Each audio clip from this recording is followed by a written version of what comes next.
अनेक घर बुली बुली देखी आसिली। कहार बासी सेज उठे जाइनी तो कहार बासी दांडे झाड़ू मुठा मते मराहैनी।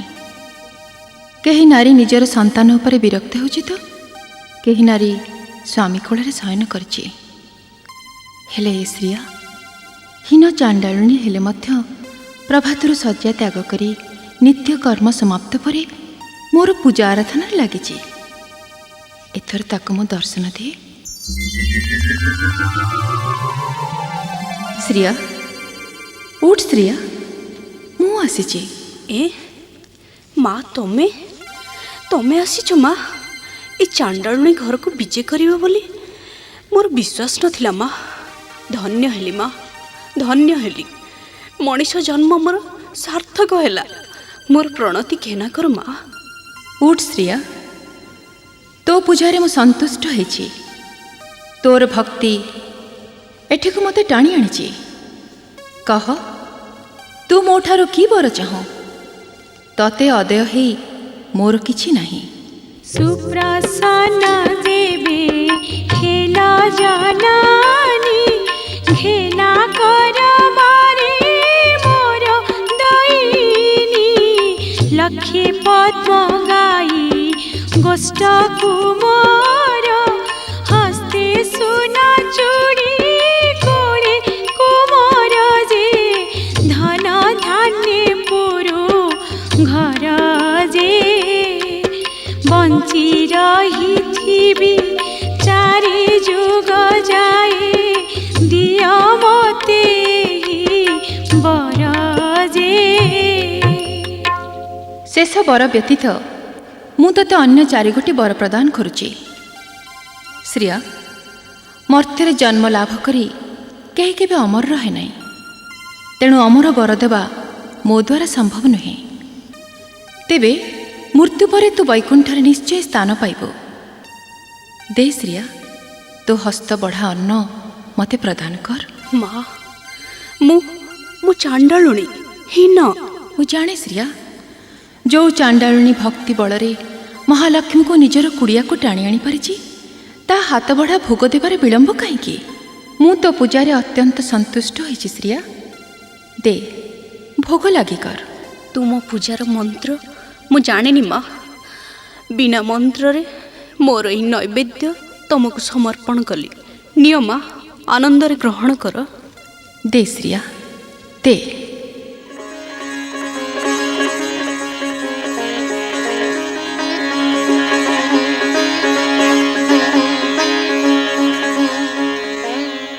जगन्नाथ जगन्नाथ आदेश करंतु अग्रज। देखिलु लक्ष्मी आस्पर्धा देखिलु तो। लक्ष्मी आपण को कथार अर्थ मु ठीक बुझी परनी भाई।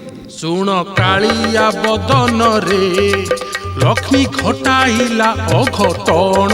सुन कालिया बदन रे लक्ष्मी घटाइला अघटन। सुन कालिया बदन रे 60 पौटी भुवन रुचिला खाइला चंडाल अन्न। लक्ष्मी चांडाळर अन्न खाइला किंतु काहे की? मार्गशीर मास गुरुवार आज लक्ष्मी पूजा घरे घरे। श्रिया नामे एक चंडाळुणी सेही अन्न रांधि निज करे। अति आनंदरे भाई बहु आंभ थालिए अन्न भुंजिले। ओ तू हसुचु जगन्नाथ मो कथा तोर प्रति विश्वास हैला नहीं। ना ना ता नुहे अग्रज आपण को कहवा यथार्थ। किंतु लक्ष्मी तो किसी अपराध करनाहांती। संसारर पड़िदात्री से 56 कोटी जीवंकर पालन कर्त्री। जी तांको भक्ति डाकिबो से ताको प्रसन्न हेबे। तांकर करुणा हेले दांडर भिकारी आरोहण करिबो राजसिंहासन। आउ तांकर अकरुणा हेले राजा मध्य भिक्षापात्र धरिबो।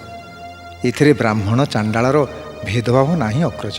ओ तू तेबे नाटकर सूत्रधर। किंतु देख जगन्नाथ मोर शेष निष्पत्ति लक्ष्मी श्रीमंदिर को प्रवेश करि पारिबो नाही। आज ठारु सिंह द्वार तापे बंद। आउ थरे विचार करी देखंतु अग्रज।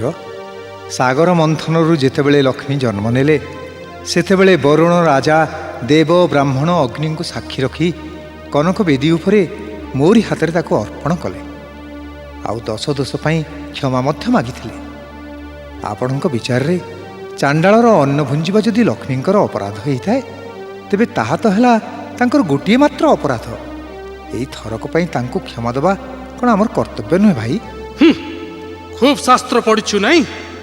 ଆଚ୍ଛା ଠିକ୍ ଅଛି, ଲକ୍ଷ୍ମୀଙ୍କୁ ନେଇ ତୁ ତେବେ ଏ ବଡ଼ଦେଉଳରେ ରହ, ମୁଁ ଚାଲିଲି। ଆପଣ ଚାଲିଯିବେ କୁଆଡ଼େ? ବଡ଼ ଠାକୁରଙ୍କ ବିନା ବଡ଼ ଦେଉଳ କ'ଣ ସୁନ୍ଦର ଦିଶିବ ଅଗ୍ରଜ? ତେବେ ଏଭଳି ସ୍ତ୍ରୀ ପ୍ରତି ତୋର ଏତେ ମମତା କାହିଁକି? କାହିଁକି ଜଗନ୍ନାଥ? ଗୋଟିଏ ସ୍ତ୍ରୀ ଗଲେ ଆଉ କ'ଣ ତତେ ସ୍ତ୍ରୀ ମିଳିବେ ନାହିଁ? ହଁ ଅବଶ୍ୟ ମିଳିବେ, କିନ୍ତୁ ଲକ୍ଷ୍ମୀ ପରି ସ୍ତ୍ରୀ ମିଳିବେନି।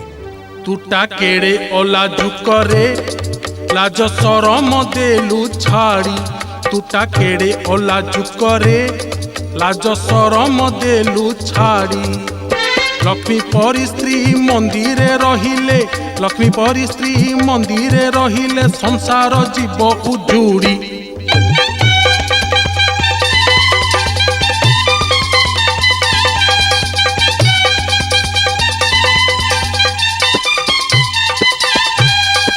ଅନସର ପୁଳି ଅମାଲୁକା କରା ନଅଣ୍ଟିଲା ତାଙ୍କୁ ଯଦି, ଅନସର ପୁଳି ଅମାଲୁକା କରା ନଅଣ୍ଟିଲା ତାଙ୍କୁ ଯଦି।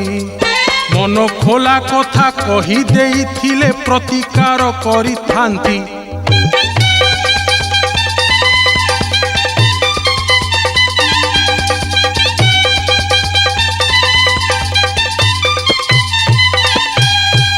କୁହା ବୋଲା ନାହିଁ ସିଧା ଚାଲିଗଲେ ଶ୍ରିୟା ଚଣ୍ଡାଳୁଣୀ ଘରେ, କୁହା ବୋଲା ନାହିଁ ସିଧା ଚାଲିଗଲେ ଶ୍ରିୟା ଚଣ୍ଡାଳୁଣୀ ଘରେ। ତାହା ତ ତିଆରି ରନ୍ଧା ଅନ୍ନ ଖାଇ ଫେରୁଛନ୍ତି ଶ୍ରୀମନ୍ଦିରେ।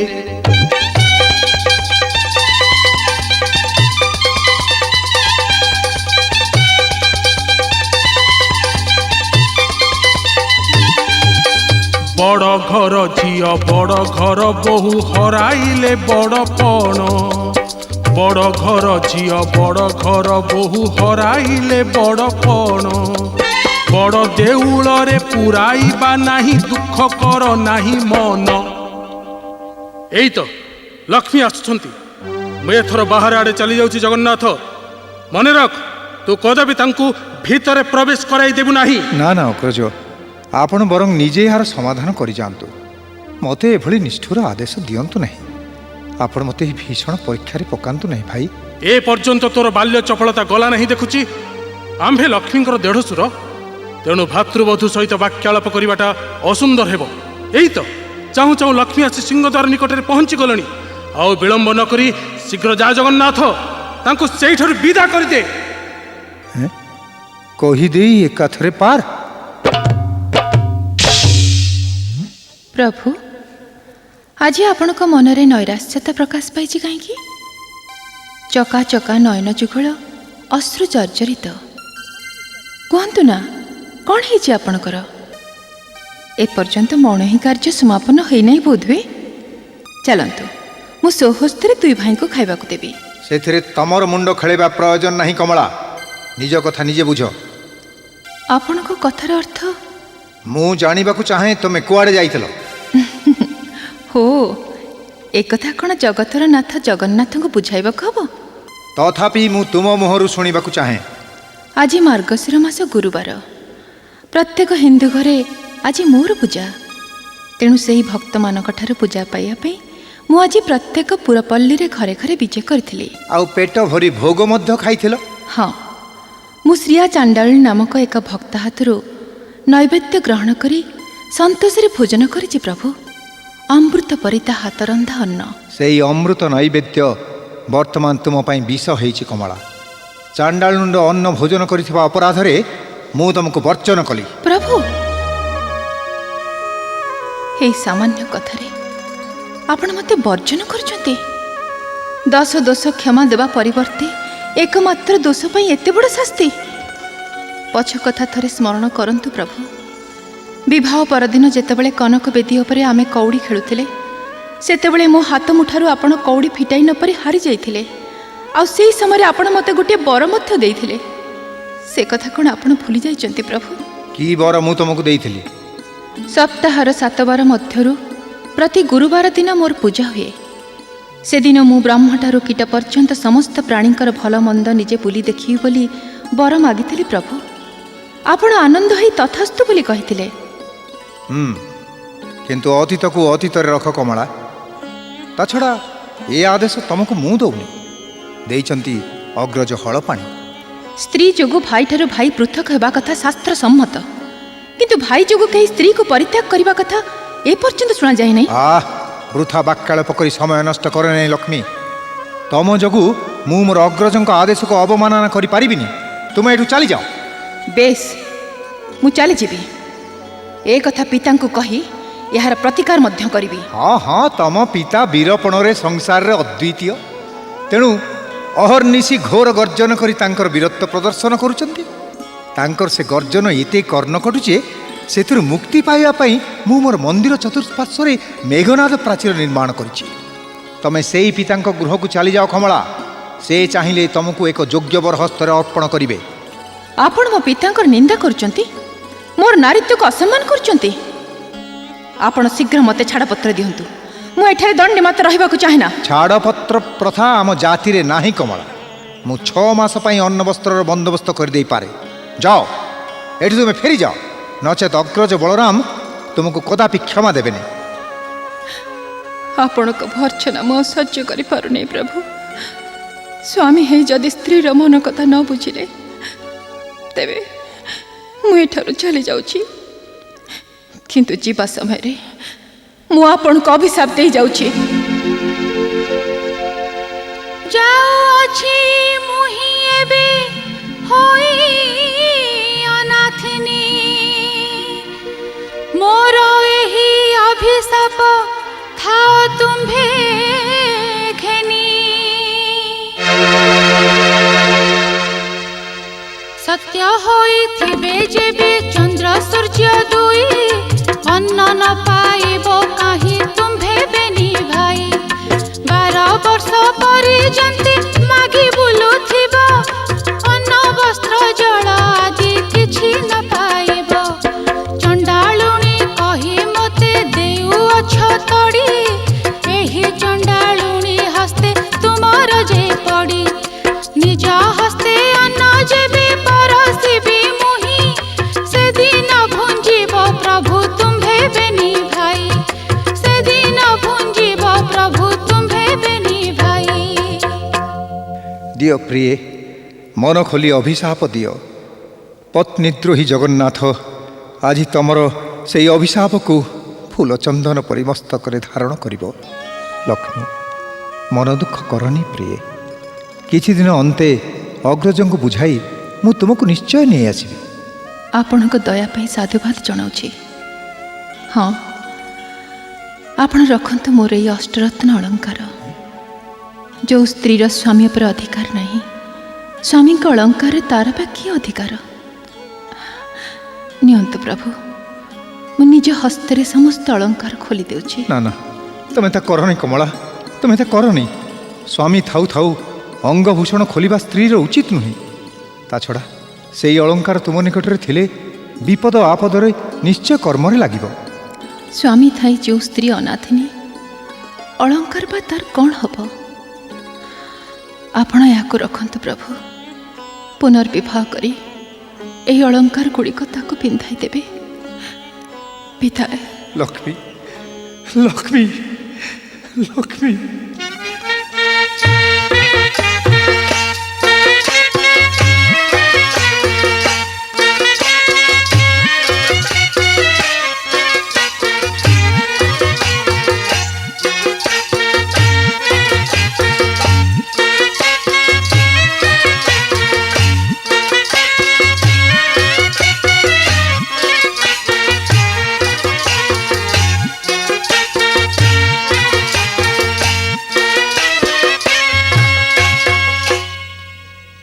ପ୍ରଭୁ ତ ମୋତେ ଶ୍ରୀମନ୍ଦିରରୁ ବାହାର କରିଦେଲେ। ମୁଁ ଯଦି ପିତାଙ୍କ ଗୃହକୁ ଯାଏ, ତେବେ ପ୍ରଭୁ ନିଶ୍ଚୟ ଦିନେ ସେଠି ଯାଇ ପହଞ୍ଚିବେ। ପିତା ମଧ୍ୟ ପୁଣି ମୋତେ ପ୍ରଭୁଙ୍କ ହସ୍ତରେ ତୋଳିଦେବେ। ମୋ ଅଭିଶାପ ତ କେବେ ନିଷ୍ଫଳ ହେବ ନାହିଁ। ସ୍ୱାମୀଙ୍କ ନିକଟରେ ଥାଇ ତାଙ୍କର ଦୁର୍ଦ୍ଦଶା ମୁଁ ସହ୍ୟ କରିବି କେମିତି? ନା, ମୁଁ ଏଇଠାରେ ରହି ଦୁଇ ଭାଇଙ୍କର ଲୀଳା ଦେଖିବି। ଏବେ ମୁଁ ବିଶ୍ୱକର୍ମାଙ୍କୁ ସ୍ମରଣ କରି ଏଠି ଏକ ପ୍ରାସାଦ ନିର୍ମାଣ କରାଇବି।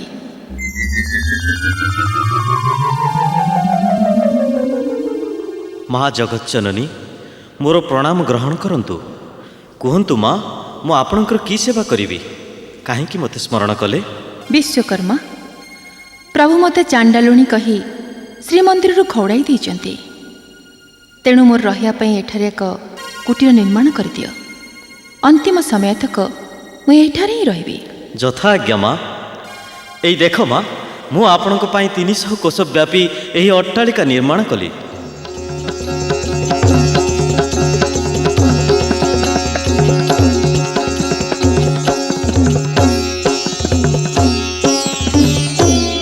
ବାহ, ଚମତ୍କାର, ଅତି ଚମତ୍କାର ହେଇଛି ବିଶ୍ୱକର୍ମା। ଗୃହର କାନ୍ଥଗୁଡ଼ିକ ସୁବର୍ଣ୍ଣରେ ନିର୍ମିତ, ଖମ୍ବଗୁଡ଼ିକ ହୋଇଛି ମୁକ୍ତାରେ, ପ୍ରତି କାନ୍ଥରେ ହୀରା, ନୀଳା, ମୋତି, ମାଣିକର, ଲତା, ପୁଷ୍ପ ଓ ନାନା ଜାତିର ପକ୍ଷୀ ଅଙ୍କିତ ହୋଇଛି। ଆଉ କିଛି ପ୍ରয়োଜନ ନାହିଁ ବିଶ୍ୱକର୍ମା। ଏଥର ତୁମେ ବୈକୁଣ୍ଠକୁ ଯାତ୍ରା କର। ପ୍ରଣାମ ମାତା।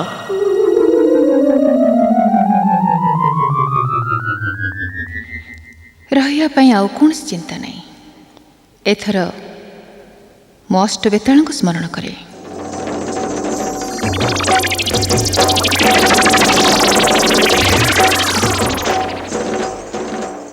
ପ୍ରଣାମ ମାତା। ଆଦେଶ କରନ୍ତୁ, ଆମକୁ କ'ଣ କରିବାକୁ ହେବ? ହେ ଅଷ୍ଟବେତାଳ, ବେଗ ହୋଇ ଚଳ ମନ୍ଦିରେ ପ୍ରବେଶ କର। 60 ପହୁଟି ଅନ୍ନ ଥିବ ତହିଁ ଆନନ୍ଦରେ ଗ୍ରାସ କର। ଧନ ସମ୍ପଦ ଆଣ, ଖାଅ 13 ପହୁଟି ତିଅଣ। ହେ ଧନ ସମ୍ପଦ ଆଣ।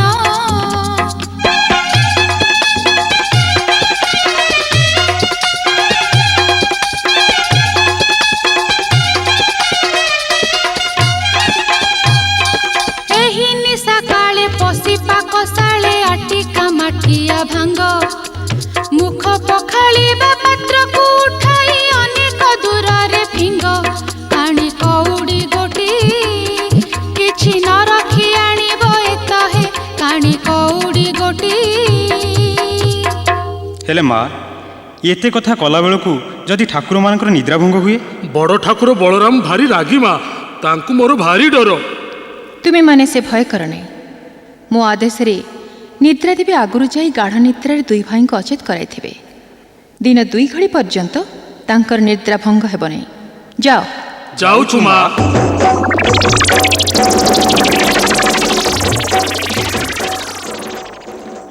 ଏଇଥର ଦେଖିବି ପ୍ରଭୁ, ଲକ୍ଷ୍ମୀ ଛଡ଼ା ହେଇ ତମେ କେମିତି ରହିପାରୁଛ। ବର୍ତ୍ତମାନ ସରସ୍ୱତୀଙ୍କୁ ମୁଁ ସ୍ମରଣ କରିବି।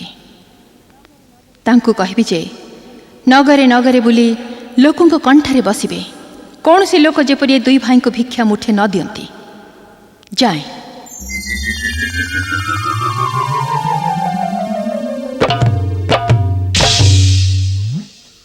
ଆରେ ଜଗନ୍ନାଥ, ଦିନ ଆସି ଏତେ ହେଲାଣି, ଏପର୍ଯ୍ୟନ୍ତ ଆମେ ଶୋଇପଡ଼ିଲେ। ଉଠିଆ। ରତ୍ନପଲଙ୍କ ପରିବର୍ତ୍ତେ ଆମେ ଏ ଦୌଡ଼ି ଖଟିଆରେ ଶୋଇଛେ।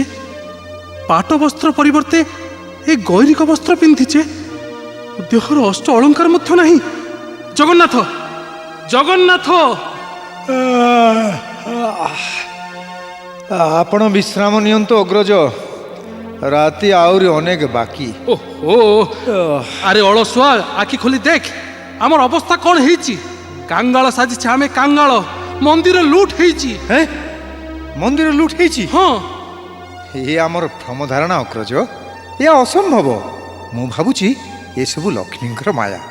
ତାଙ୍କରି ଅକରୁଣାରୁ ଆମର ଆଜି ଏ ଦୁର୍ଦ୍ଦଶା। ଓହୋ, ପୁଣି ସେଇ ଲକ୍ଷ୍ମୀ। କିନ୍ତୁ ଜଗନ୍ନାଥ, ସେ ଯେ ଆମର ସାନ ବୋହୂ, ସେ ଆମକୁ ଏ ଦୁର୍ଦ୍ଦଶା ଦେବେ କାହିଁକି? ଆଚ୍ଛା, ତୁ ଯେ ଆଗ ପାଣି ଢାଳେ ଆଣ, ମୁଖଟା ପଖାଳିବା। ଭଣ୍ଡାର ଘର ଶୂନ୍ୟ ହେଇଛି ଅଗ୍ରଜ। ମୁଖ ପଖାଳିବାକୁ ଜଳ ମୁନ୍ଦାଏ ନାହିଁ, କି ପାତ୍ର ବି ଖଣ୍ଡିଏ ନାହିଁ। ତେବେ ଦାସୀ ସବୁ ଗଲେ କୁଆଡ଼େ? କ'ଣ କରୁଛନ୍ତି ସେମାନେ? ଜାଣନ୍ତି ନାହିଁ ବଳରାମ କ୍ରୋଧ କଲେ ସୃଷ୍ଟି ପ୍ରଳୟ କରିବ ବୋଲି। ଅଗ୍ରଜ, ଦାସୀମାନେ ଲକ୍ଷ୍ମୀଙ୍କ ସହିତ ଚାଲି ଯାଇଛନ୍ତି। ତେବେ କ'ଣ ଲକ୍ଷ୍ମୀଙ୍କୁ ପରିତ୍ୟାଗ କରି ଆମେ ଭୁଲ କରିଛେ ଜଗନ୍ନାଥ? ସେ କଥା ଅବଶ୍ୟ ମୁଁ କହିପାରିବିନି ଅଗ୍ରଜ। ଲକ୍ଷ୍ମୀଙ୍କ ନାଁ ଧରିଲେ ତ ଆପଣ ରାଗି ଯାଉଛନ୍ତି। କାଲି ରାତିରୁ ଭୋଜନ ହୋଇନାହିଁ, ଚାଲିଲୁ ପାକଶାଳା ଦେଖିବା। ଆପଣ ଏଇଠି ଥାଆନ୍ତୁ, ମୁଁ ପାକଶାଳା ଭିତରକୁ ଯାଉଛି। ଯା। ଶ୍ରୀମନ୍ଦିର ଆଜି ଶ୍ରୀହୀନ ଦିଶୁଛି। ଚାରିଆଡ଼େ କେବଳ ପୁରୀ ରହିଛି ନିସ୍ତବ୍ଧତା।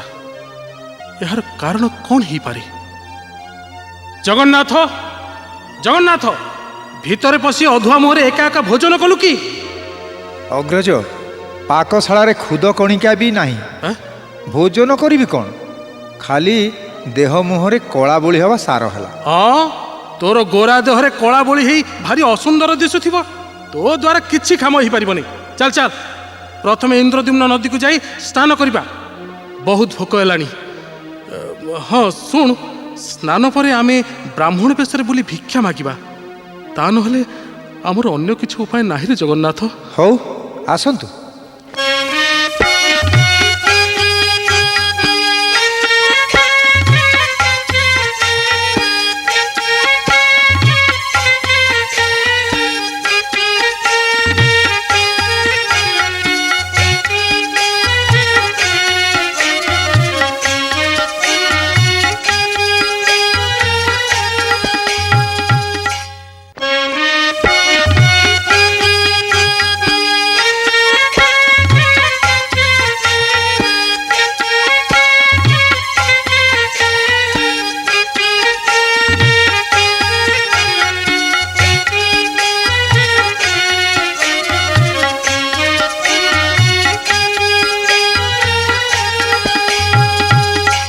ଆଶ୍ଚର୍ଯ୍ୟ, ସ୍ନାନ କରିବାକୁ ଗଲେ ଇନ୍ଦ୍ରଦ୍ୟୁମ୍ନ ଜଳ ଶୁଖିଗଲା।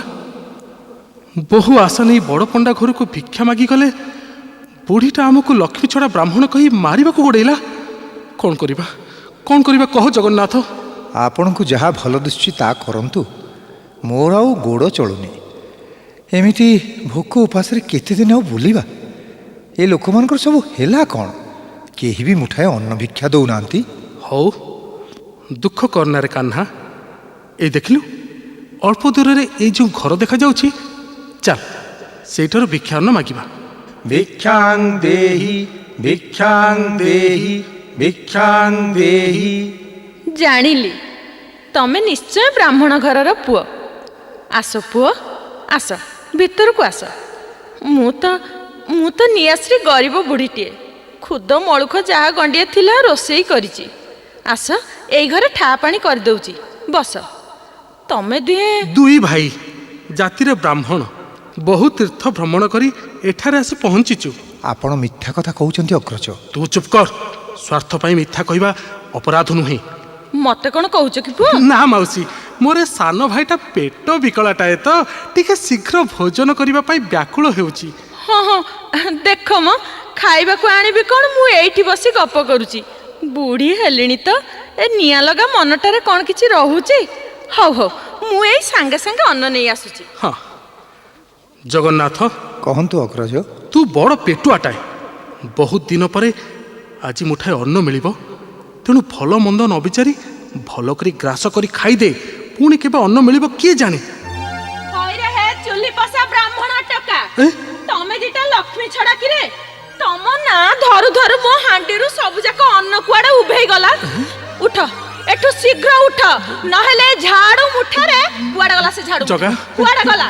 ଲକ୍ଷ୍ମୀ ଛଡ଼ା ବିକଳା। ଆରେ ଜଗା, ଜଗାରେ ପଳେଇ ଚାଲ ରେ ଜଗା, ନହେଲେ ବୁଢ଼ୀ ଆମକୁ ପିଟି ପକେଇବ। ମୁଁ ପଛେ ପଛେ ଦୌଡ଼ିଆ। ଚାଲନ୍ତୁ ଚାଲନ୍ତୁ ଭାଇ, ଚାଲନ୍ତୁ।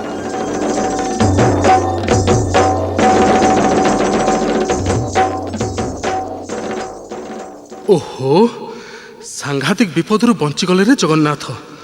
କ'ଣ କରିବା? ଭୋକର ଜ୍ୱାଳା ବେଳକୁ ବେଳ ବଢ଼ିବାକୁ ଲାଗୁଛି, ହେଲେ ଖାଦ୍ୟ କାହିଁ? ଆରେ ଜଗନ୍ନାଥ, ଦେଖିଲୁ ଏଇ ଅଳ୍ପ ଦୂରରେ ଗୋଟେ ପଦ୍ମ ପୋଖରୀ ଦିଶୁଛି ନା କ'ଣ? ହଁ, ଦିଶୁଛି ତ। ଚାଲ ସେଇ ପୋଖରୀକୁ କିଛି ପଦ୍ମ ଫଳ ତୋଳି ଆଣିବା। ଚାଲ, ଆଉ କିଛି କାଲି ପାଇଁ ପାଖରେ ରଖିଦେବା। ଅଗ୍ରଜ, ମୁଁ ଆଉ ଚାଲିପାରୁନି, ଭୀଷଣ ଭୋକ ଲାଗୁଛି। ଓହୋ, ସବୁ ନିୟତିର ଇଚ୍ଛାରେ ଜଗନ୍ନାଥ, ଯାହା କପାଳରେ ଲେଖା ଅଛି ତାହା ଆମେ ନିଶ୍ଚୟ ଭୋଗ କରିବା। ଆରେ ଇଏ ତ ସେଇ ପଦ୍ମ ପୋଖରୀ। ହେଲେ ଅଗ୍ରଜ, ଇଏ କ'ଣ ହେଲା? ଇଏ ତ ଜଳ ଶୂନ୍ୟ। ଆଉ ପଦ୍ମ ଫଳ କଥା ପଚାରୁଛି ବା କିଏ? ଛାଡ଼, ଆମ ଭାଗ୍ୟ ଖରାପ। ଏଇ ତ ଜଣେ ଯୋଗୀ ଏଇଆଡ଼କୁ ଆସୁଛି, ତାକୁ କିଛି ଭିକ୍ଷା ମାଗିବା। ଏଇଠି ଯୋଗୀବର, ଟିକେ ଶୁଣିବେ କି? ମତେ ଡାକିଲେ ଗୋସାଇ ମହାପ୍ରଭୁ? ହଁ। କ'ଣ କହିବେ ଶୀଘ୍ର କୁହନ୍ତୁ। ଆଜି ମହାଲକ୍ଷ୍ମୀଙ୍କ ଦୟାରୁ ପେଟ ଭରା ଦିବ୍ୟ ଭୋଜନ ଗଣ୍ଡିଏ ମିଳିଗଲା। ଲୋଭରେ ଗଣ୍ଡାଏ ଅଧିକ ଖାଇଦେଲି ତ ପେଟଟା ଟିକେ ଓଜନିଆ ଲାଗୁଛି ଆଉ। ତେଣୁ ଘରେ ପହଞ୍ଚି ଟିକେ ବିଶ୍ରାମ ନେବା ପାଇଁ ତରତର ହେଉଛି। ଆମର ଗୋଟିଏ ଅନୁରୋଧ ରକ୍ଷା କରିବ ଯୋଗୀବର। ଆମେ ଦୁଇ ଭାଇ ଭିକ୍ଷୁକ ବ୍ରାହ୍ମଣ।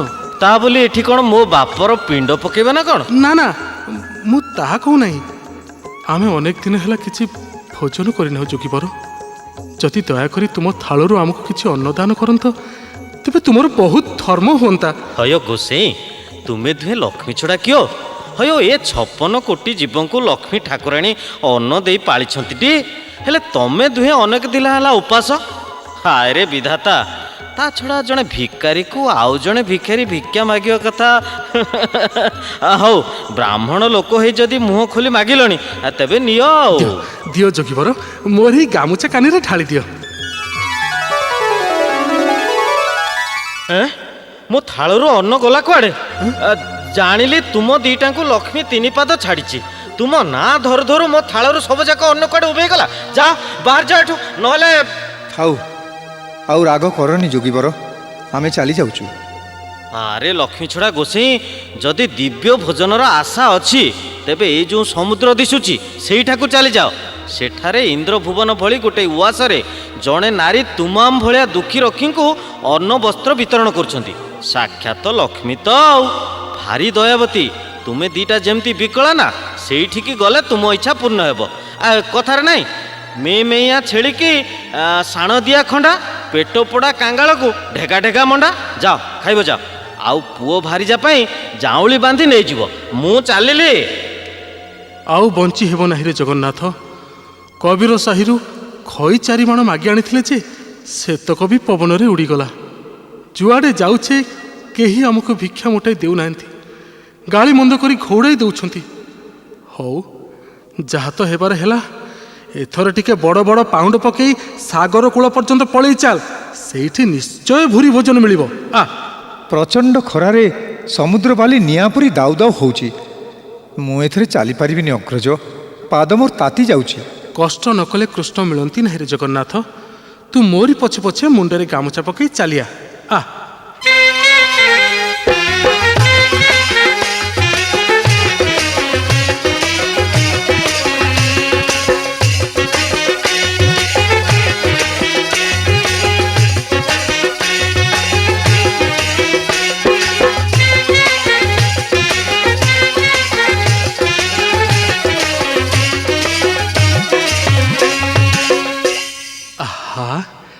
କି ସୁନ୍ଦର ଅଟ୍ଟାଳିକା, ଅଳକାପୁରୀ ଭଳି ଦିଶୁଛି। ଏଠାରେ ନିଶ୍ଚୟ ଗଣ୍ଡାଏ ଖାଇବାକୁ ମିଳିବ। ଭିକ୍ଷାଂ ଦେହି, ଭିକ୍ଷାଂ ଦେହି, ଭିକ୍ଷାଂ ଦେହି। କ'ଣ ଦରକାର ଗୋସାଇ ମହାପୁର? ବ୍ରାହ୍ମଣ ତ ଭୁରି ଭୋଜନରେ ସନ୍ତୁଷ୍ଟ, ତେଣୁ ଅନ୍ନ ଭିକ୍ଷା ଦେଲେ ସନ୍ତୋଷରେ ଭୋଜନ କରିବୁ। ପଛରେ ମୋର ଭାଇ ମଧ୍ୟ ଆସୁଛି। ଓହୋ, ଆଗ ନିଜ ଚିନ୍ତା କର। ହଏ ଗୋସାଇ, ତମର ତ ହାତ ଗୋଡ଼ 4ଟା ବେଶ ସବଳ ଅଛି, ଖଟି ଖାଉନ। ଏମିତି ସଳକ ସୁନ୍ଦର ରୂପ ଧରି ଭିକ ମାଗୁଛ କାହିଁକି? ତମ ପୁରୁଷ ଜାତିଟା ବଡ଼ ସ୍ୱାର୍ଥପର। ଆମ ସାନ୍ତାଣୀଙ୍କୁ ପରା ତାଙ୍କ ବର ଛାଡ଼ପତ୍ର ଦେଇଛନ୍ତି। ସବୁ ପୁରୁଷ କ'ଣ ସମାନ ଅଛନ୍ତି? ତା ଛଡ଼ା ଭିକ୍ଷା ଅନ୍ନ ଭୋଜନ କରିବା ତ ବ୍ରାହ୍ମଣର ଧର୍ମ। ସେଇଥିପାଇଁ ଉପନୟନ ବେଦୀରେ ବ୍ରାହ୍ମଣ ଭିକ୍ଷା ମାଗିଥାଏ। କହି ବୋଲି ପାରିଲା ଯିଏ, ପଚା ଚିଙ୍ଗୁଡ଼ି ବିକିଲା ସିଏ। ଆମ ସାନ୍ତାଣୀଙ୍କ ହୁକୁମ, କେବଳ ଛୋଟା ଲେଙ୍ଗେଡ଼ା ଅନ୍ଧମାନଙ୍କୁ ଭିକ୍ଷା ଦିଆଯିବ।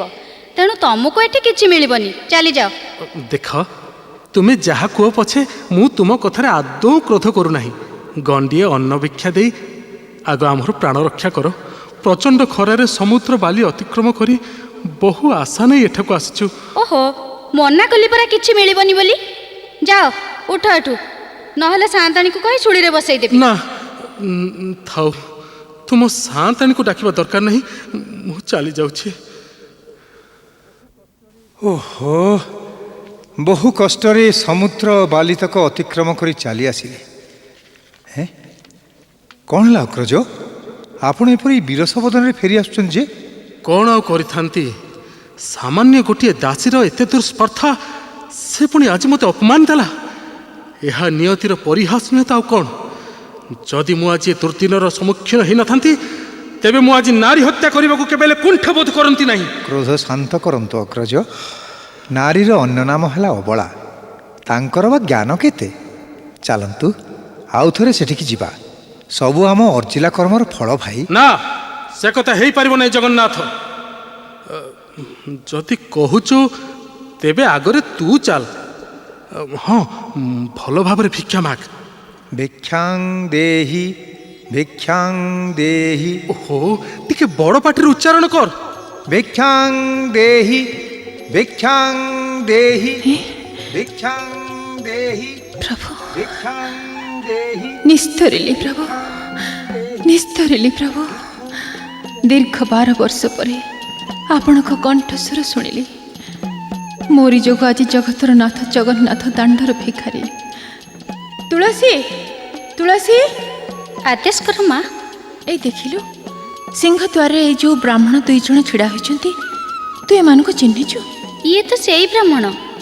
ଏଇ ଗୋରା ବ୍ରାହ୍ମଣ ଆସି ଏଠି ଭିକ୍ଷା ମାଗୁଥିଲା, ଆଉ କହୁଥିଲା ପଛରେ ତାର ଭାଇ ଆସୁଛି ବୋଲି। ହେଲେ ମୁଁ ତାକୁ ଭିକ୍ଷା ନ ଦେଇ ଘଉଡ଼େଇ ଦେଲି। ମୋରି ଯୋଗୁଁ ଏଇ 2 ଭାଇଙ୍କର ଆଜି ଏ ଦୁର୍ଦ୍ଦଶା। ତୁଳସୀ, ଆଜିକୁ ଠିକ୍ 12 ବର୍ଷ ହେଇଗଲା ଏ 2 ଭାଇ ଅନ୍ନ ଜଳ ପାଇଲେନି। ତେବେ ଆପଣ କ'ଣ ତାଙ୍କୁ ଚିହ୍ନିଛନ୍ତି ମା? ନିଜର ଦେଢ଼ଶୁର ନିଜର ସ୍ୱାମୀକୁ ନ ଚିହ୍ନିବି କେମିତି କହିଲୁ? ତାଙ୍କର ସୁଲଳିତ କଣ୍ଠସ୍ୱର ଶୁଣି ତୁ କ'ଣ କିଛି ବୁଝିପାରୁନାହୁଁ? ଇଏ ତେବେ ପ୍ରଭୁ ବଳରାମ ଆଉ ଜଗନ୍ନାଥ? ହଁ ଲୋ ତୁଳସୀ, ଇଏ ସେହି କଳା ଧଳା 2 ଭାଇ। ତୁ ଯାଇ ସେମାନଙ୍କୁ କହ ତୁଳସୀ, ସେମାନେ ବ୍ରାହ୍ମଣ, ଚଣ୍ଡାଳ ଘରର ଅନ୍ନ ଭୋଜନ କରିବେ ତ? ଯାଉଛି ମା। ଭିକ୍ଷାଂ ଦେହି, ଭିକ୍ଷାଂ ଦେହି, ଭିକ୍ଷାଂ ଦେହି। ଗୋସାଇଁ, ତମେ ପୁଣି ଆସିଲ? ଯିଏ ଭିକ୍ଷାର୍ଥୀ ସେ କ'ଣ ଦାତାଙ୍କ କଥାରେ ଅଭିମାନ କଲେ ଚଳିବ? ତମେ ଯେତେବେଳେ ଦାତା, ତମ ଇଚ୍ଛା ହେଲା ତମେ ଅପମାନ ଦେଲ, ହେଲେ ଆମେ ସେ କଥାକୁ ନ ଧରି ପୁଣି ଆସିଲୁ। ଏଥର ଆମକୁ ଅନ୍ନ ଭିକ୍ଷା ଦେଇ ଆମର ପ୍ରାଣ ରକ୍ଷା କର। ହେଲେ ତମେ ତ ବ୍ରାହ୍ମଣ ଲୋକ, ଆମ ସାନ୍ତାଣୀ ହେଉଛନ୍ତି ଚାଣ୍ଡାଳୁଣୀ। ତାଙ୍କ ରନ୍ଧା ଅନ୍ନ ଭୋଜନ କଲେ ତମର ଜାତି ଯିବ ନାହିଁ ତ ଠାକୁରେ? ସାନ୍ତାଣୀ ତୁମର ଚାଣ୍ଡାଳୁଣୀ? ହଁ। ନା, ଆମେ ବ୍ରାହ୍ମଣ ହେଇ ଚାଣ୍ଡାଳ ଘରେ ଅନ୍ନ ଭୋଜନ କରିପାରିବୁ ନାହିଁ। ତେବେ ତୁମ ସାନ୍ତାଣୀ ଯଦି ଆମ୍ଭଙ୍କୁ ନୂଆ ହାଣ୍ଡି, ନୂଆ ସଞ୍ଚା ଯୋଗାଇ ଦେଇପାରିବେ, ତେବେ ଆମ୍ଭେ ନିଜ ହାତରେ ରୋଷେଇ କରି ଭୋଜନ କରିବୁ। ହଉ, ତମେ ଦୁହେଁ ଏଇ ଘରେ ବସ, ମୁଁ ସାନ୍ତାଣୀକୁ ପଚାରି ଆସେ। ପ୍ରାଣ ଗଲାବେଳେ ଆଉ ଜାତିନୀତି କଥା ପଚାରନ୍ତିନି ଅଗ୍ରଜ। ଆଜିକି ଠିକ୍ 12 ବର୍ଷ ହେଇଗଲା ଆମେ ଅନ୍ନ ଜଳ ପାଇଲେନି। ଲକ୍ଷ୍ମୀଙ୍କର ଅଭିଶାପ ଭୋଗ କରିବାକୁ ହେଲା। ହଁ ରେ କାଳିଆ, ଲକ୍ଷ୍ମୀଙ୍କୁ ଛାଡ଼ି ଆମେ ମହା ଭୁଲ କରିଛେ। ଛାଡ଼, ସେ କଥା ଭାବିଲେ ଆଉ ଲାଭ କ'ଣ? ଏଇ ନିଅନ୍ତୁ ଗୋସାଇଁ, ଏଠି ନୂଆ ହାଣ୍ଡି, ଚାଉଳ, ପରିବା, ଡାଲି, ଘିଅ, କାଠ ସବୁ ରହିଲା। ଏଥର ରୋଷେଇ ଆରମ୍ଭ କରନ୍ତୁ। ନେ ଜଗନ୍ନାଥ, ଆଉ ଡେରି ନକରି ଶୀଘ୍ର ଚୁଲି ଲଗା। ମୁଁ ଏଇଠି ଟିକେ ବିଶ୍ରାମ ନେଉଛି। ହଉ, ଆପଣ ଟିକେ ବିଶ୍ରାମ ନିଅନ୍ତୁ, ମୁଁ ଏଇ ମୁହୂର୍ତ୍ତରେ ରୋଷେଇ ସାରୁଛି। ପ୍ରଭୁ ଯଦି ଆଜି ନିଜେ ରୋଷେଇ କରି ଭୋଜନ କରିବେ, ତେବେ ପୁରୁଷମାନେ ଆଉ ସ୍ତ୍ରୀମାନଙ୍କୁ ଖୋଜିବେ ନାହିଁ। ହେ ଅଗ୍ନିଦେବ, ତୁମେ ପାକଶାଳାରେ ପ୍ରବେଶ କରି ଚୁଲି ଲିଭାଇ ଦିଅ ପ୍ରଭୁ, ମୋର ମାନ ରକ୍ଷା କର।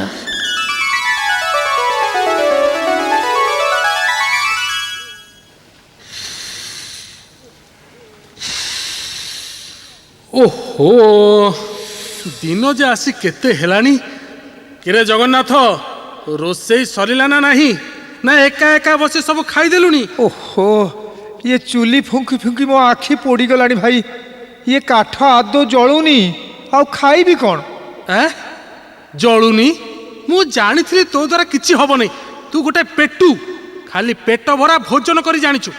ଉଠୁ ଉଠୁ ଅଧୁଆ ମୁହାଁ, ମୁଁ ନିଜେ ରୋଷେଇ କରିବି। ଯା, ତୁ ବିଶ୍ରାମ ନେ।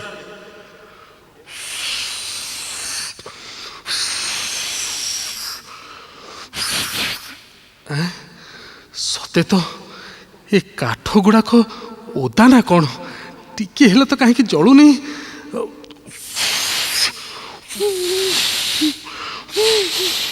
ଓହୋ, ଧୂଆଁରେ ଆଖି ପୋଡ଼ିଲାଣି ରେ ବାବା। ନା, ଇଏ ରୋଷେଇ କାମ ମୋ ଦ୍ୱାରା ହେଇପାରିବନି। କୁଆଡ଼େ ଗଲା ସେ କାଠ ଫାଳିଆ? ଏ କାଠ ଫାଳିଆରେ ହାଣ୍ଡିଟାକୁ କ'ଣ ହେଲା ଗୋସାଇଁ? ରୋଷେଇ କେତେ ଦୂର ଗଲା? ଛେନା ଗୁଡ଼ ହେଲା।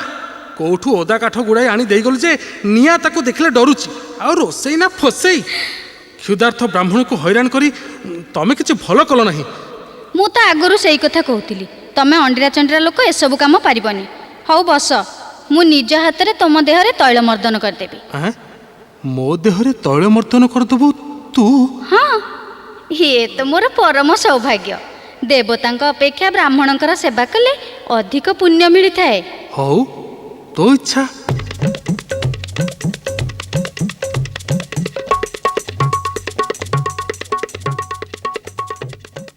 ଚାଲନ୍ତୁ ଅଗ୍ରଜ, ସ୍ନାନ ସାରିବେ, ଚାଲନ୍ତୁ।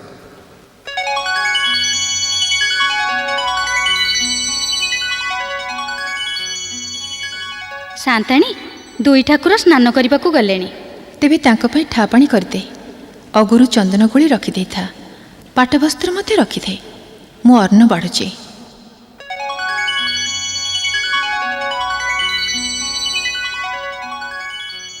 ସ୍ନାନ ସରିଗଲା ଠାକୁରେ? ହଁ, ଖୁବ୍ ଆରାମରେ ସ୍ନାନ କଲୁ। ହଉ, ଏଇ ଲାଲ ପାଟ ତମେ ପିନ୍ଧ, ଆଉ ଇଏ ହଳଦିଆ ପାଟ ସାନ ଗୋସାଇଁ ପିନ୍ଧନ୍ତୁ। ହଁ, ଏଇ ସୁବର୍ଣ୍ଣ ପାତ୍ରରେ ଅଗରୁ ଚନ୍ଦନ ଘୋଳା ହେଇ ଥୁଆ ହେଇଛି। ତମେ ଏ ଆସନରେ ବସ, ମୁଁ ଅନ୍ନ ନେଇ ଆସୁଛି। ଜଗନ୍ନାଥ, ଏଇ ଭୋଜନ ବୋଧେ ଆମର ଶେଷ ଭୋଜନ ହବ। କାହିଁକି ଅଗ୍ରଜ? ଲକ୍ଷ୍ମୀ ଆମ ପାଇଁ ଯାହା ସବୁ କରୁଥିଲେ ଏଠି ମଧ୍ୟ ଠିକ୍ ସେଇଆ ବ୍ୟବସ୍ଥା। ଇଏ ପ୍ରଥମେ ଆମକୁ ଅପମାନ ଦେଇ ପରେ ଏତେ ଆଦର କରିବାର ଅର୍ଥ ବୁଝିଲୁ? ଭୋଜନ ଅନ୍ତେ ମୃତ୍ୟୁଦଣ୍ଡ ଦେବ। ତା ଛଡ଼ା ଏଠି ତ ଜଣେ ହେଲେ କେହି ପୁରୁଷ ଲୋକ ନାହାନ୍ତି। ଅତ୍ୟଧିକ କ୍ଷୁଧା ହେତୁ ଆପଣଙ୍କୁ ସେପରି ଲାଗୁଛି ଅଗ୍ରଜ। ଆପଣ ନିଶ୍ଚିନ୍ତରେ ବସି ଭୋଜନ କରନ୍ତୁ। ଏଇ ଥାଳିରେ ଆପଣ ବସନ୍ତୁ, ଆଉ ଏଇ ଥାଳିଟି ସାନ ଗୋସାଇଁଙ୍କର। ମୁଁ ଭିତରୁ ଆଉ ସବୁ ଆଣେ। ଆଉ ଡେରି କରନାରେ ଜଗନ୍ନାଥ, ଆଉ ଡେରି କରନା। 12 ବର୍ଷ ପରେ ଅନ୍ନ ଗଣ୍ଡାକୁ ମିଳିଛି। ଡେରି କଲେ ଏ ଗଣ୍ଡାକୁ ବି ଚାଲିଯିବା କିଛି ଅସମ୍ଭବ ନୁହେଁ। ଡାଲି ତରକାରୀ ଆସିଲେ ତ ଭୋଜନ କରିବା। ଓହୋ, ତୁ କ'ଣ କରୁଛୁ କର, ମୁଁ ମୋ କାମ କରୁଛି। କିଓ ବଡ଼ ଗୋସାଇଁ, ତମ ଥାଳିରୁ ଅନ୍ନ ଗଲା କୁଆଡ଼େ? ନାଇଁ, ବହୁତ ଭୋକ ହଉଥିଲା ତ, ତେଣୁ ଟିକେ ଆଗ ହେଇ 2-4 ଗଣ୍ଡା ଖାଇଦେଲି। ହଉ, ଶାନ୍ତିରେ ବସି ଭୋଜନ କର। ଯାହା ଦରକାର ହବ ଲାଜ ନ କରି ମାଗିବ। ଏ ରନ୍ଧା ଠିକ୍ ଲକ୍ଷ୍ମୀଙ୍କ ରନ୍ଧା ଭଳି ଲାଗୁଛି ରେ ଜଗନ୍ନାଥ। ଅମୃତ ଭଳି ସୁସ୍ୱାଦୁ। ଆହା, ଶାନ୍ତି, ଅତି ଶାନ୍ତି। ଆମ୍ଭେ ସନ୍ତୋଷରେ ଆଶୀର୍ବାଦ କରୁଛୁ, ତୁମ୍ଭ ସାନ୍ତାଣୀଙ୍କର ମଙ୍ଗଳ ହେଉ, ଯୁଗ ଯୁଗେ ତାଙ୍କର ଯଶ ରହିଥାଉ। ଉଠ ଉଠ ଜଗନ୍ନାଥ। ନା ଆଉ କିଛି ନବୁ? ରୁହନ୍ତୁ ଠାକୁରେ, ଉଠନ୍ତୁ ନାହିଁ, ମୁଁ ପୋଡ଼ପିଠା ନେଇ ଆସୁଛି। ପୋଡ଼ପିଠା? ଲକ୍ଷ୍ମୀ ଆମକୁ ଭୋଜନ ଶେଷରେ ପୋଡ଼ପିଠା ଦଉଥିଲେ, ଏଠି ବି ସେଇ ବ୍ୟବସ୍ଥା? ନା ନା ନା, ଏସବୁ ମଙ୍ଗଳ ସୂଚକ ନୁହେଁ। ଏହାର ରହସ୍ୟ କ'ଣ ରେ ଜଗନ୍ନାଥ? ଧରି ନିଅନ୍ତୁ, ଏସବୁ ସେ ଲକ୍ଷ୍ମୀଙ୍କର ମାୟା। କ'ଣ ଭାବୁଛ ଠାକୁରେ? ଏଇ ପୋଡ଼ପିଠା ନିଅନ୍ତୁ। ତମ ସାନ୍ତାଣୀ ବାହାସା ହେଲେଣି? ଏ ମା, ତମେ ପତର ଗୋଟେଇବା ଲୋକ ତୋଟାମୂଲ କରୁଛ କାହିଁକି? ଘରକୁ ଆଦର ସମ୍ମାନ କରି ଡାକି 9 ତିଅଣ 6 ଭଜା କରି ଖାଇବାକୁ ଦେଲୁ ବୋଲି ତମେ ଆମ ସାନ୍ତାଣୀଙ୍କ ବାହାଘର କଥା ପଚାରୁଛ? ଯାଉଛି, ସାଙ୍ଗେ ସାଙ୍ଗେ ତାଙ୍କୁ ଏଇ କଥାଟା ଜଣେଇଦେବି। ଶୁଣ ଶୁଣ ଶୁଣ, ରାଗ କରନା। ଜଗାଟା ପିଲା ଲୋକ, କହୁ କହୁ କ'ଣ ପଦେ ପାଟିରୁ ବାହାରିଗଲା। ସେ କଥାକୁ ଏମିତି ଧରି ବସିଲେ ଚଳିବ? ହଉ ହେଲା ବାବା, ହେଲା। ଏଇ ତାମ୍ବୁଳ ନିଅନ୍ତୁ, ଆପଣ ଏଇ ପଲଙ୍କ ଉପରେ ବିଶ୍ରାମ କରନ୍ତୁ। ସାନ ଗୋସାଇଁ, ଆପଣଙ୍କୁ ସାନ୍ତାଣୀ ଭିତରକୁ ଡାକୁଛନ୍ତି। କ'ଣ ହେଲା? ଏ ଘରେ ପୁରୁଷ ହେଲେ ଜଣେ କେହି ନାହିଁ? ତା ଛଡ଼ା ଆମ୍ଭେ ଜ୍ୟେଷ୍ଠ ଥାଉ ଥାଉ କନିଷ୍ଠ ଠାରେ ତୁମ୍ଭ ସାନ୍ତାଣୀଙ୍କର କି ପ୍ରୟୋଜନ? ଯା କହିଦେ, ଏଠାକୁ ଆସି କୁହନ୍ତୁ। ନା ଗো ନା, ତାଙ୍କ ସାଙ୍ଗରେ ପରା ସାନ୍ତାଣୀଙ୍କର ଗୋପନ କଥା। ନା, ତା ହେଇପାରିବ ନାହିଁ। ଚାଲ, ମୁଁ ନିଜେ ଯିବି, ନିଜେ। କିନ୍ତୁ ସେ ତ ଆପଣଙ୍କୁ କଥା କହିବେ ନାହିଁ। ଜଗନ୍ନାଥ, ଏ ନିଶ୍ଚୟ ବିପଦର ସୂଚନା। ଚାଲ, ଏଠାରୁ ପଳିବା ଚାଲ। ଆପଣ ଆଦୌ ଚିନ୍ତା କରନ୍ତୁ ନାହିଁ ଅଗ୍ରଜ, ମୁଁ ଏଇ ସାଙ୍ଗେ ସାଙ୍ଗେ ଫେରି ଆସିବି। ଚାଲ। ମା ମା କ'ଣ ହେଲା? ସାନ ଠାକୁର ଅନ୍ତପୁରକୁ ବିଜେ କରୁଛନ୍ତି। ତୁ ସତ କହୁଛୁ ତୁଳସୀ? ସତରେ କ'ଣ ଏତେ ଦିନେ ମୋର ମନସ୍କାମନା ପୂର୍ଣ୍ଣ ହେବ? ଦିଅ ସଖୀ ମଙ୍ଗଳ ହୁଳହୁଳି, ଦିଅ ସଖୀ ମଙ୍ଗଳ ହୁଳହୁଳି, ବଜାଅ ମଙ୍ଗଳ ବାଜା ଆସନ୍ତି କାଳିଆ ରଜା, ବଜାଅ ମଙ୍ଗଳ ବାଜା ଆସନ୍ତି କାଳିଆ ରଜା, ବନ୍ଦାଇବା ପାଦ ପଦ୍ମ ଦୀପାଳି ଜାଳି, ଦିଅ ସଖୀ ମଙ୍ଗଳ ହୁଳହୁଳି, ଦିଅ ସଖୀ ମଙ୍ଗଳ ହୁଳହୁଳି। ପ୍ରଭୁ, এই ଦାସୀର ପ୍ରଣାମ ଗ୍ରହଣ କରନ୍ତୁ ପ୍ରଭୁ। ଠିଆ ହେଲେ କାହିଁକି? ଅନ୍ତପୁରକୁ ଆସନ୍ତୁ। ଦୀର୍ଘ 12 ବର୍ଷ ପରେ ଆପଣଙ୍କର ଦର୍ଶନ ଲାଭ କରି ପାପନେତ୍ର ମୋର ପବିତ୍ର ହେଲା।